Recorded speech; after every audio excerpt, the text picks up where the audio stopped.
ما يقرب 43 ألف من الجهاديين المتطرفين شنوا هجمات على الشيخ مقصود، وكان بينهم فصائل وأيضا قادات مدرجون على لائحة الإرهاب. هناك ظهر أحمد المنصور الذي ألقى بجثة المقاتلة من أحد البنايات العالية في الشيخ مقصود، وأيضا ظهر جهاديون من لواء درع العراق وعددهم ما يقرب 4000 جهادي، هم مدرجون على قائمة الإرهاب لدى الحكومة العراقية.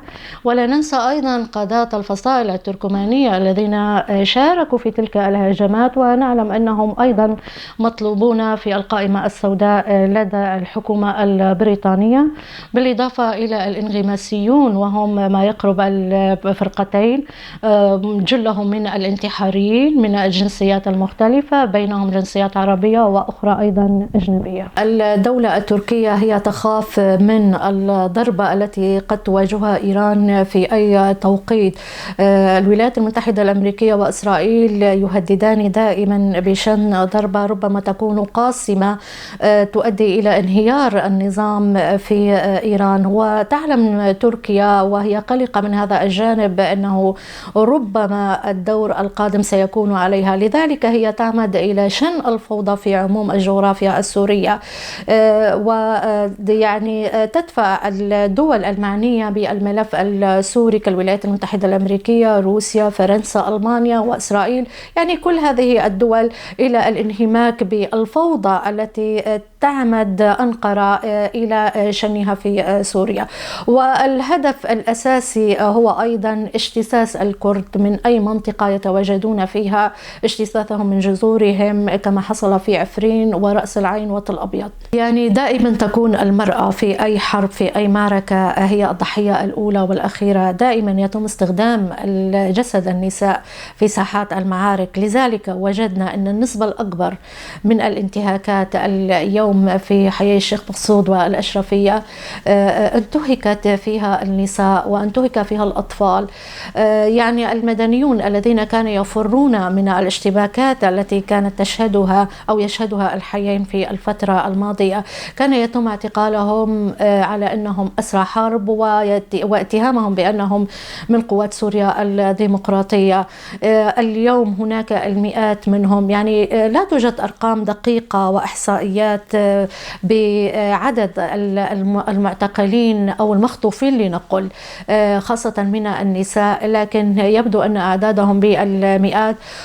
هناك عمليات إعدامات ميدانية نفذت يعني في أثناء تلك المعارك، وبعد انتهاء تلك المعارك يدخلون إلى المنازل. إعدامات بحق أسر بأكملها، إعدامات بحق أسر أيضا بأكملها الذين كانوا يفرون من تلك الهجمات.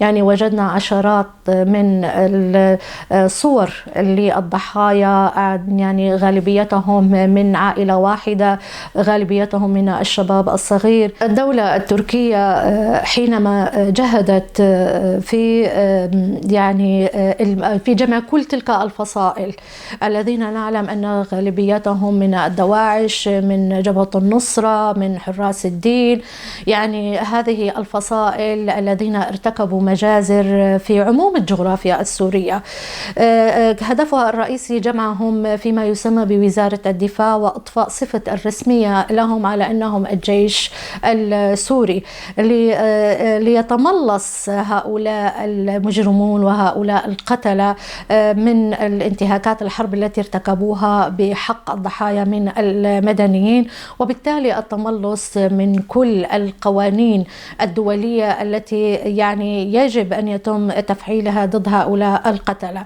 باعتقاد الشخصي أن هذه الانتهاكات يعني ربما تأخذ وقتا طويلا في توثيقها، وتأخذ وقتا أيضا في تقديمها إلى المحاكم الدولية، لكن يعني لدي أمل وثقة أن ينجح ذوي الضحايا والمنظمات المعنية بشؤون ضحايا الحرب في إيصال صوت هؤلاء الأبرياء، هؤلاء المدنيين، إلى المحافل الدولية وإلى المحاكم الدولية أيضا لمحاكمة الجنات. التكتلات الجهادية والقوى التكفيرية هي ربما هي صناعة دول لها مصلحة في انهيار أنظمة دول ضعيفة، يعني كما الحالة السورية.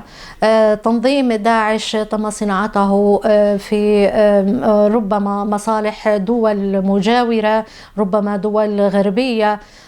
ظهر التنظيم في مناطق في سوريا، هذه المناطق تعتبر من أغنى المناطق بالثروات السورية، سواء الثروات الباطنية من النفط، البترول، عفوا مصادر الطاقة، يعني بشكل عام مادة السيليكون، يعني التي تنتشر من منطقة تدمر باتجاه ريف حمص إلى جنوب درعا، يعني جنوب السويداء باتجاه قاعدة التنف، وتأتي إلى الحدود السورية العراقية باتجاه دير الزور والرقة. يعني هذه المناطق الثروات التي تمتلكها البادية السورية هي تعادل ما تمتلكه العربية السعودية وقطر على 5 أضعاف مجتمعة.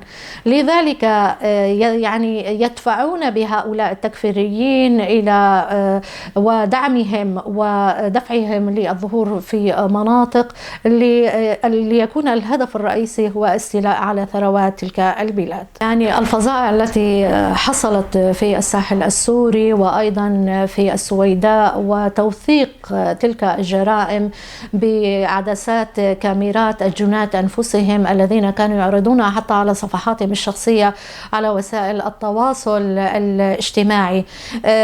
هذه المرة كانت مختلفة، كانت هناك تعليمات مشددة من قبل وزارة الدفاع بعدم توثيق تلك الجرائم من قبل الجنات. ونقطة أخرى هامة، يعني هم وثقوا تلك الجرائم، وهناك جرائم تندى لها جبين الإنسانية موثقة، لكن هؤلاء يرون في ساحة المعركة، يرون في الضحايا هم غنائم. يعني تلك المقاطع الفيديو التوثيقية هي سوف تخرج للعلن، لكن ستخرج عبر الصحافة الغربية، لأن هؤلاء يقومون ببيع مقاطع الفيديو للصحافة الغربية، وسنجد يعني أفلام وثائقية ربما، وربما برامج، وربما مقالات عديدة تتحدث عن الانتهاكات وحقيقة ما حصل في الشيخ مقصود.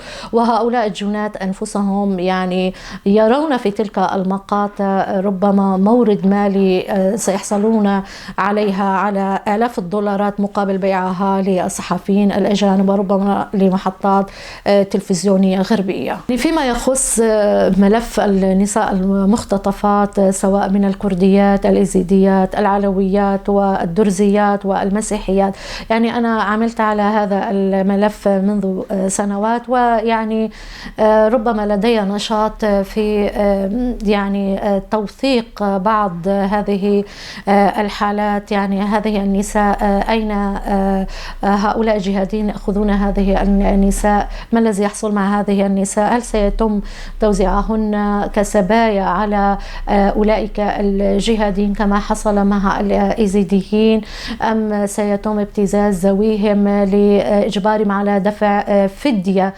مالية مقابل تحريرهم؟ بالنسبة للنساء العلويات تم أخذ قسم منهم إلى تركيا. هناك بعض معسكرات الجهاديين المتطرفين كان يتم توزيع العلويات وبعض المسيحيات. يعني ليست لدينا أرقام حقيقية عن أعدادهن، لكن يتم أخذهن إلى هناك ليكن مجرد يعني آلة لإنجاب المزيد من الأطفال الذين تعمد تركيا أخذهم أيضا إلى معسكرات وتدريبهم، ويعني هدفها الرئيسي سوف يظهر مستقبلا. يعني هدف داعش من اختطاف الإيزيديات كان هو عبارة عن صفقة تجارية، كان يتم بيع النساء الإيزيديات خاصة الصغيرات الجميلات العذراوات لمبالغ كانت أحيانا تصل إلى 15,000 دولار. لكن بعد انهيار تنظيم داعش واستلام أولئك الجهاديين السلطة في دمشق بصفقة دولية لنقل، لاحظنا أن عملية خطف النساء أو سبي النساء والأطفال لا زالت مستمرة حتى اليوم. وجدنا في الساحل السوري خطفت آلاف العلويات وأيضا الدرزيات والمسيحيات، واليوم اليوم نرى المشهد يتكرر في الشيخ مقصود والأشرفية. يعني كل هذه الاختطافات هي تجري بمخطط تركي. كون تركيا هي تخطط على المدى الطويل، هي ترغب في إنشاء جيش من الأطفال أولا الذين ستقوم بتدريبهم وكالآلات يقاتلون في سبيل أهدافها. ربما نرى هؤلاء الأطفال بعد 20 أو 30 عاما يظهرون في مناطق يقاتلون يعني تحت المظلة التركية. هؤلاء النسوة يتم أخذ غالبيتهم إلى معسكرات داخل تركيا، يتم توزيعهم على الجهاديين. النساء اللواتي يحملن الولادات التي تحصل من الاغتصابات التي تجري في تلك المعسكرات، يتم أخذ الأطفال إلى معسكرات سرية يتم تربيتهم وتدريبهم على هدف واحد، وهو تنفيذ ما يؤمرون به مستقبلا. يعني على غرار ما فعلته إيران سابقا. يعني الحرس الثوري الإيراني معروف أنه من أطفال زيجات المتعة. أيضا الجيش الانكشاري العثماني كلهم يعني كانوا من أطفال اغتصابات السبايا، وأيضا أطفال المناطق التي كانوا يدخلونها محتلين. لذلك يعني تركيا دائما تعمل على يعني تعتمد سياسة النفس الطويل لتحقق مآربها وأهدافها الاحتلالية مستقبلا. خارطة الشرق الأوسط الجديد كما هو معروف يعني بالنسبة لدول الشرق الأوسط كل الدول هي ذاهبة إلى نحو التقسيم أو ما يسمى إلى الأقاليم. يعني هناك ربما تقسيمات تكون على أسس قومية، ربما دينية، يعني خاصة في الدول التي تكون متنوعة من حيث الطوائف القوميات كالحالة السورية وأيضا الحالة التركية والإيرانية والعراقية. لذلك فإن سوريا هي ذاهبة نحو الفيدرالية أو ما يسمى بالتقسيم أو يعني تقسيم المناطق إلى كانتونات أو ربما أقاليم، هو ما يقلق الدولة التركية. الكرد في تركيا اليوم تعدادهم هو يفوق يعني تعداد نصف السكان. فلو تم تقسيم تركيا على أسس قومية لنقول، فإن الكرد الذين يعني تعداد تركيا لو كان 70 مليون، فإن الكرد تعدادهم لا يقل عن 35 مليون كردي. بالمقابل يعني عدد الأتراك في هذه الدولة التي يقودها الترك يعني لا يعادل 5 مليون تركي. لذلك ترى تركيا أن يعني تقسيمها أو خارطة الشرق الأوسط التي ستنال منها أيضا هي ستشتت الوجود التركي من على الخريطة. يعني لن يكون هناك شيء اسمه العرق التركي أو القومية التركية، لأن ربما سيتم دمجهم مع قوميات أخرى، ربما مع العرب في تركيا، ربما مع اليونان، لأن هناك يعني قوميات متعددة في تركيا.